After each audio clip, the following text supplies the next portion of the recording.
আওয়ামী লীগ প্রসঙ্গে ভারতীয় সাংবাদিকের প্রশ্নের জবাবে যা বলল যুক্তরাষ্ট্র। দর্শক বুঝতে পারছেন শিরোনামটা মধ্য দিয়ে কি পরিমাণ আওয়ামী লীগের দেউলিয়াত্ব, যে মার্কিন পররাষ্ট্র দপ্তরে তাদের পক্ষ থেকে যে প্রশ্ন করার মতন কোনো সাংবাদিক, কোনো গণমাধ্যম কর্মী কেউ নেই।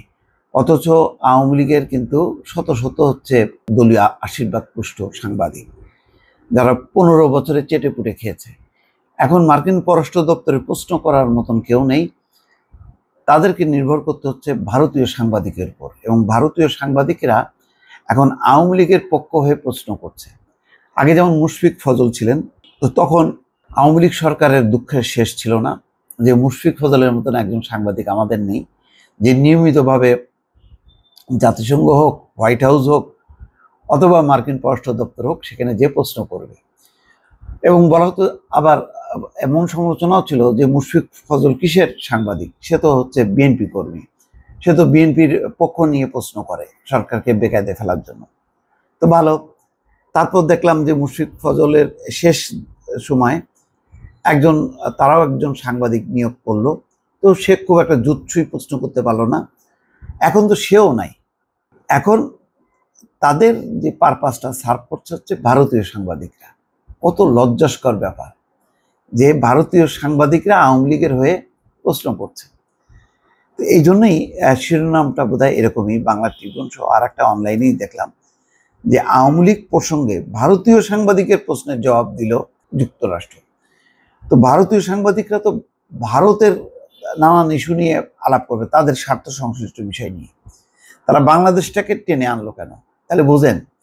এবং এটাও বলা হয় যে আওয়ামী লীগ শাসনামলে যে ভারতীয় যে দূতাবাসগুলো ছিল বিশ্বের বিভিন্ন জায়গায়, বিশেষ করে পশ্চিমা দেশগুলো, সেখানে নির্দেশ দেওয়া ছিল যে বাংলাদেশ সরকারের পক্ষে, অর্থাৎ হাসিনাকে টিকায় রাখার পক্ষে পশ্চিমাদের কূটনীতিকদের কাছে বা পশ্চিমা সরকারগুলোর কাছে যাতে ভারতীয় এম্বাসিগুলি খুবই তৎপরতা থাকে এবং বাংলাদেশের উপর যাতে পশ্চিমারা কোনো রকম নিষেধাজ্ঞা না দেয় বা কোনো প্রস্তাব না আনে। এই কারণে মানে বাংলাদেশ দূতাবাসের দায়িত্বগুলো পালন করতে হচ্ছে ভারতীয় দূতাবাস।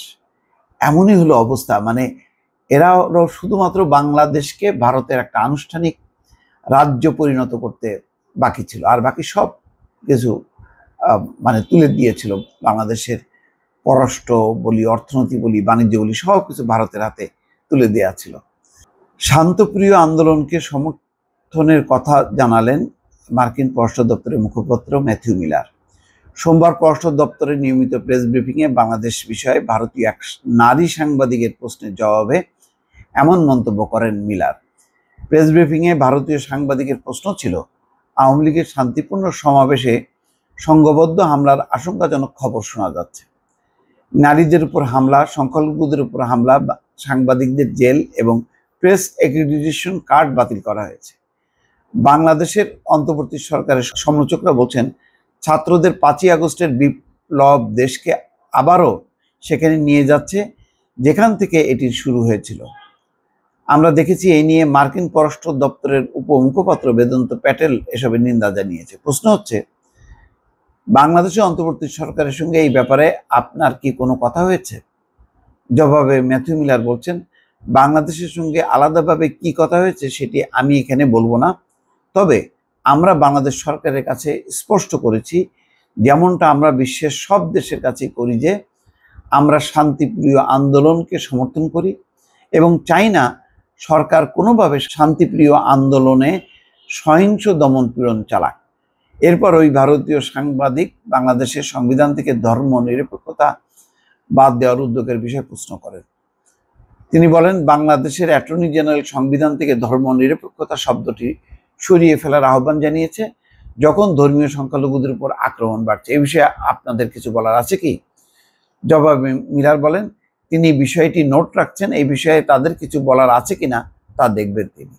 মানে ভাষা উত্তর। এগুলো তারা জানে যে ওরা খুবই ম্যাচিউর, যে এই ভারতীয় সাংবাদিক কোন মতলব নিয়ে প্রশ্ন করছে। সুতরাং ওইভাবে মতলবী প্রশ্নের তারা খুবই ডিপ্লোমেটিক্যালি আনসার দিয়ে বিষয়টি পাশ কাটান।